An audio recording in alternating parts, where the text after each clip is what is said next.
पादे पादे एठी दुर्घटनार भय टिकिए अन्यमनस्क हेले लिभिजीव जीवन दीप आउ ए रास्ता दे जदि पादरे चलिकी जाउथांती ताहाले भी सावधान। जीवन रेखा पलटिथिबा ए रास्ता केतेबेले भी जीवन नहीं पारे आउ केउ समय भी गोटे परिवार निसहाय हो जाई पारे।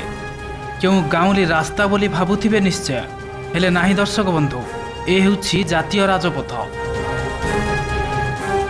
जो थे कि यही रास्तार हजार हजार बारीजान यातायात कर।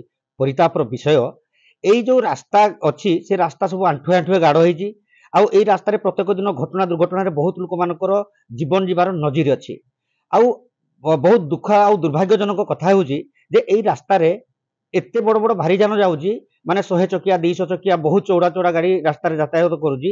रास्ता पूरा एकदम खाल खमा, किंतु सरकार खमाठारे एक टोल टैक्स टोल गेट करी से टैक्स नवा ए अंचल गोटे दुर्भाग्यजनक कथा। अनुगुल जिलार पितिरी ठारू पाललहड़ा पर्यंत जाइथिबा ए हेउछि 149 नंबर जातीय राजपथ।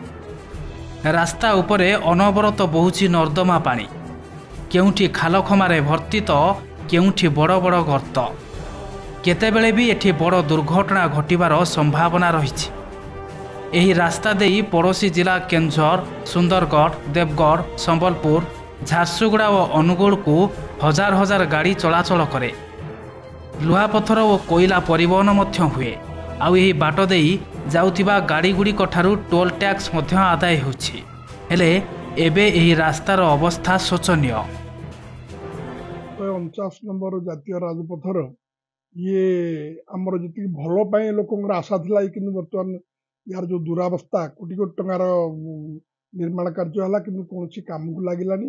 लोक ए बहुत हंतसंत होती। आम देखो स्कूल कॉलेज पिला माने डेली जीवा आसबार बहुत बाधा होची।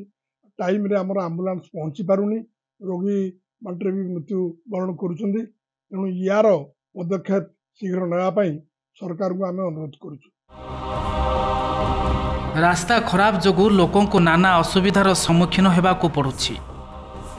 आम्बुलांस मध्य ठीक समय मेडिकल रे पहुंची पारु नाही।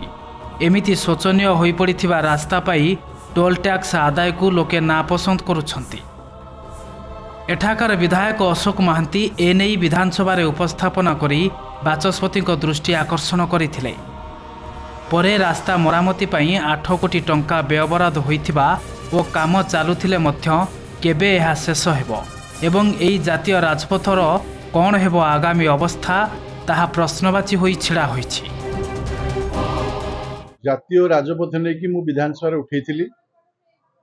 दिल्ली जाइए माननीय केंद्रमंत्री धर्मेंद्र प्रधान को सहायता रे जातीय राजपथर मंत्री नितिन गडकरी को भेटिक दायीपत्र प्रदान करुछि। पितिरी ठारू पालड़ा पर्यंत रास्ता को 6 लेन करिया पई दाबी करिछि एवं जो भाया रास्ता खराब होता से रास्ता मरामती करने दाबी करी। एबे 8 कोटी टंका सांक्शन होती। मरामती काम बहुत शीघ्र आरंभ होती। तो विभिन्न जगह मरामती काम चललानी। विभिन्न जगह जो लाइटिंग कथा था उठे पंगातीरा पितिरी रास्ता एबे भल अच्छी, किंतु पितिरी ठारू आपन पालड़ा पर्यंत NH अच्छी 149 याकू अधिक मानर करवा एवं लोकों काम आसवा ये प्रयास आरंभ करिछि। निश्चित भाव में तार फलाफल बहुत शीघ्र जना पड़िबो। एही 149 नंबर जातीय राजपथर अवस्था केबे आसीबो सुधार, केबे रास्तार नवीकरण हेबो और लोकों समस्यार समाधान हेबो ताहा देखिबाकू बाकी रहिला। पाललहड़ारू रजनीकांत महारणा को रिपोर्ट, OTV।